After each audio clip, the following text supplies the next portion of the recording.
Hi guys, good evening. Guys, ako pala si Elmar Balakwit.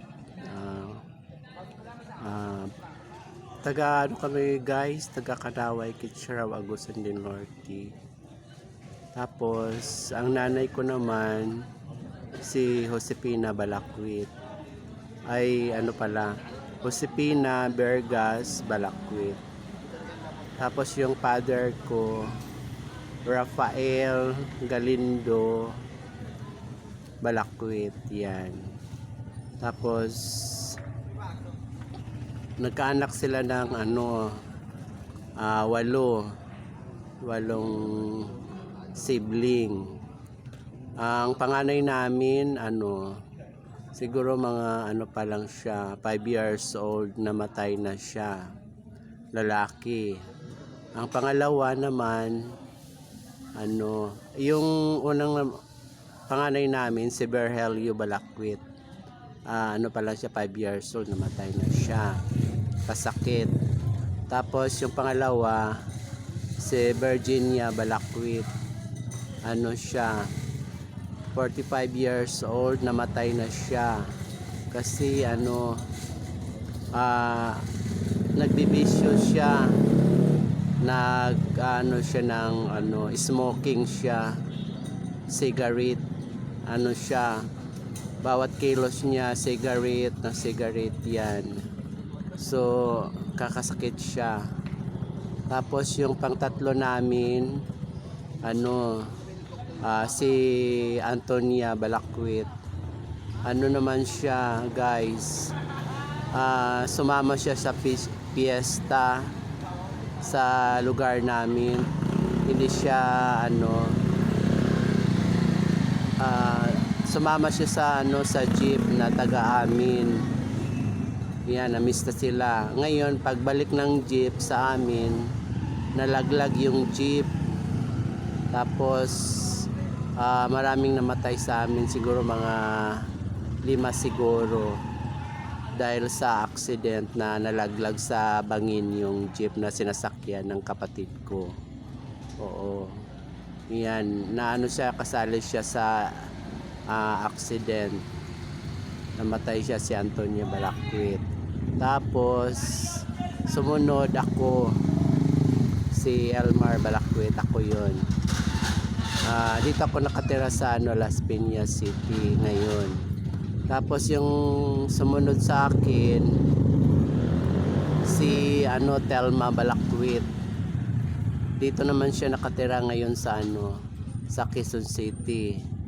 May anak siya na 12 na sibling. Yun. May anak siyang sundalo. At 3 sundalo yata ang anak niya. Hindi ko matandaan yung basta 12 yung anak niya. Isang patay ang Tapos ang sumunod kay Telma Balakwit, yung Evelyn Balakwit. Doon siya nakatira sa Pandi, Bulacan. Mayroon siyang anak na 5 anak siya.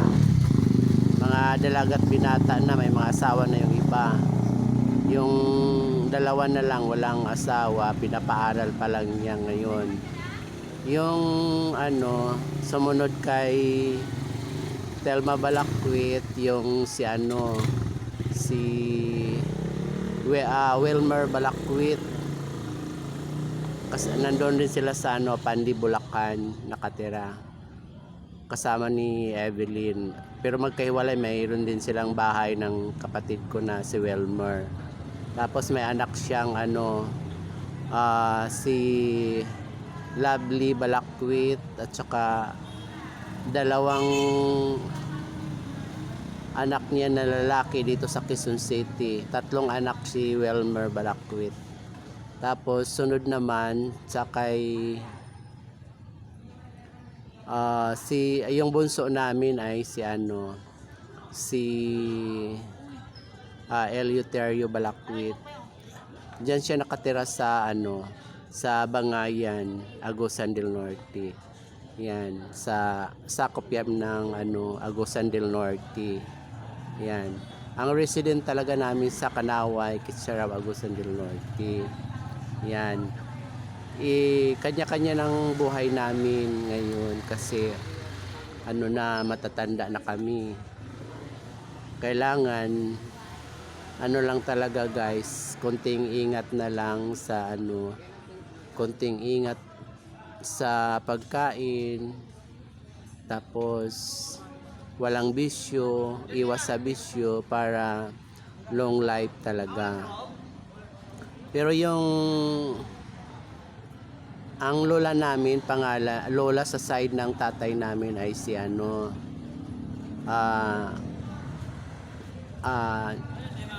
Junesia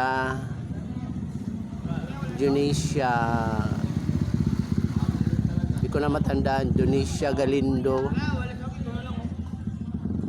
Balakwit. Tapos yung lolo namin sa side ng tatay namin ay Sulpicio Galindo Balakwit. Yan. Hindi ko matandaan kung anong apelyido ng lola namin na pagkadalaga pa. Yung lolo lang namin na lolo Galindo, Sulpicio Galindo basta Galindo yung Sulpicio Galindo Balakwit. Yan. Tapos yung naman namin, lola namin sa mother namin ay si Esperanza Bergas. Yan. Tapos yung lolo namin, Hinaro Bergas. Pero hindi ko alam yung yung apelyido ng ng lola namin na si Esperanza nung pagkadalaga. Hindi ko na matanong sa nanay ko kung sino ang yung family name nila sa nung dalaga siya. Yan guys ang information sa mga Balakwit family, kung sino yung kung sino yung kamag-anak namin, okay lang, text lang sa amin kung sino yon, kung related ba kayo sa amin. Yan. Pero taga talaga kami. Yung lola namin sa Bakwag siya, Surigao, sa Surigao City yata yun. Yun lang alam ko guys. Oo. Salamat guys. Pero ako ngayon nasa Las Piñas City kasi ako talaga dito na ako taga sa Las Piñas kasi ako dito sa dito ako naka-registered sa Taste Cruz Almanza 2 Las Piñas City kasi matagal na ako dito, mga 15 years na yun. Pero sa Kanaway, Kitsaraw, Agusan del Norte, wala na kaming bahay doon. So wala kaming bakasyonan doon. Kapatid ko na lang doon si Eleuterio Balakwit sa Bangayan, Agusan del Norte. Yan. Salamat guys. Bye bye. Ingat lang.